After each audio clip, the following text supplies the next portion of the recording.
Donc j'ai souhaité être marraine du salon Educatech Educatis parce qu'il me semble important justement que ce soit une femme qui se penche sur le berceau de ce salon, parce que ça permet justement de donner à voir pour les jeunes filles, pour les jeunes garçons, que les femmes aussi sont impliquées dans le numérique. Pour 3 raisons principales. La première, c'est que ce sont des opportunités de carrière très intéressantes, il faudrait que les femmes puissent en bénéficier.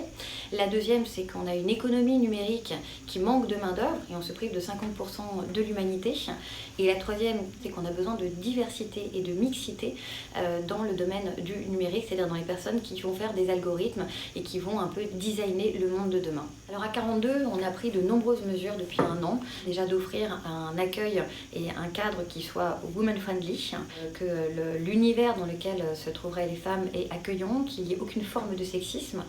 On a aussi donné l'image sur les sites internet par exemple avec des photos de femmes, donc donner à voir que c'était possible et montrer aussi quels étaient les métiers vers lesquels on pouvait s'orienter. Dès qu'on a des speakers qui doivent venir sur des sujets techniques, on fait justement venir des femmes. Et puis aussi, on a construit un écosystème, notamment Pôle emploi, avec qui on a beaucoup travaillé pour montrer à voir ce qu'étaient les métiers du code aux femmes qui étaient demandeuses d'emploi. Puis on travaille aussi avec l'éducation nationale, où on fait venir des jeunes filles pour des piscines assez courtes. Enfin, on a multiplié comme ça les opérations avec un grand nombre d'acteurs, à la fois au sein de 42 et à l'extérieur de 42. Alors, tous ces nouveaux programmes qui mettent donc l'informatique et le numérique au centre des programmes scolaires maintenant, avec les autres matières bien sûr, il est important de les accompagner, de créer du contenu pour les enseignants, pour les élèves, du primaire jusqu'au lycée. Sur ce sujet-là, le ministère seul ne peut pas faire les choses.